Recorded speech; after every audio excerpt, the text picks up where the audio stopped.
কি ভাবতেছ? বিয়ার 10 বছর পরে ফেসিয়াল করলাম ফেসবুকের টাকায়। তোমরা পারবা না, তোমরা দেখবা লুচির মতো ফুলবা। তোমরা যদি দরকার হয় এই যে দিদি কে দিদির কাছে তাড়াতাড়ি আয়া পড়ো। সেই দিয়েছে এতক্ষণ মানে ভিডিও বলে না করে। হ্যাঁ এবার দেখো কষ্ট কথা বলেছে, মুখ থেকে ভালো করে কথা বলেছে। তো মানে কথা বলা লজ্জা বলেছে, প্রথম বলেছে ব্লগ তো করি না বেশি, তো কিছু কয়া দাও। তো দেখো একবারে প্রথমে যা দিল নেই একদম মায়ের সেই হয়েছে, মানে সেই 10 বছর পরে আমার স্বামী আমাকে নিয়ে আসলো এই রাহুলদার বাড়িতে। কিয়া দিদি বৌদির কাছে, কিয়া দিদি বৌদি ডাবল।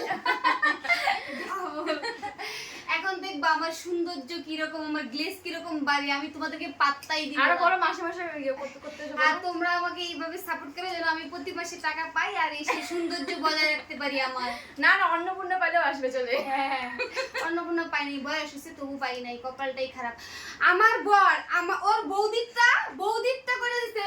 এদিকে ক্যামেরা ধরো, আমার বর বৌদির ফর্ম ফিলআপ করেছে, বৌদির ঢুকছে নিচে, বৌদির সাথে ইন্টারভিউ আছে। আর আমারটা ঢুকলো না, নিচে কিন্তু ইন্টারভিউ আছে, বৌদিরটা ঢুকছে। বৌদির প্রতি আকর্ষণ বেশি, বউয়েরটা ঢুকলো না। অথচ আমার টাকা ঢুকলে ফোন পে গুগল পে করে চুপ করে চুরি করে টাকা নিয়ে নেয়। কি দেখছো কি বলে আমার নামে? ওকে আমি অন্নপূর্ণা ভান্ডারের টাকা পাওয়ায় ফেসিয়াল করতে নিয়ে আসলাম আর আমাকে এইভাবে বলে। হ্যাঁ সত্যি তো বলছি, তোমার বৌদিরটাই হচ্ছে। সবার চেয়ে বেটা এসে সবার ঝগড়া লাগছে, মানে ঝগড়ির বাড়ি এসে সবার ঝগড়া করে লাগছে। আমি ঠিক বলছি গাইস, তোমাদের বর কি এরকম করছে? আমার বর আমার সাথে বিশ্বাসঘাতকতা করছে, নিজের বৌদির অ্যাকাউন্টে টাকা ঢুকছে আর আমারটা ঢুকে নাই। সব বৌদির প্রতি বেশি দরদ, বউয়ের প্রতি কোনো দরদই নাই। হ্যাঁ তার জন্য আমি গ্লেজ বাড়াইতেছি, গ্লেজ বাড়ায় আমিও মানুষের প্রতি দরদ দেখাবো, মানুষের প্রতি অন্য লাইনে যাবো আমিও।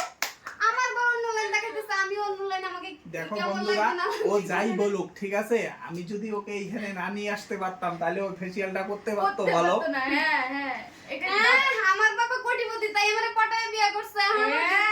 লেকচার মারতেছে, দেওয়ানিগিরি করতেছে। কোটিপতির মেয়ে পায় সত্যি সত্যি পটায় বসে। এখন আমি এতদিন পরে আমার সৌন্দর্যটা আমি দেখলাম কিরকম বাড়ি না বাড়ি, এর জন্য নিয়ে আসছি। তাও কি বাড়িতে কত ঝগড়া টগড়ি করে আর এদিকে লেকচার মারতেছে যে আমার বউকে ফেসিয়াল করে এনেছি মানুষ দেখানোর জন্য। দেখানোর কিছু নাই। আমরা পানি দেবো কেন?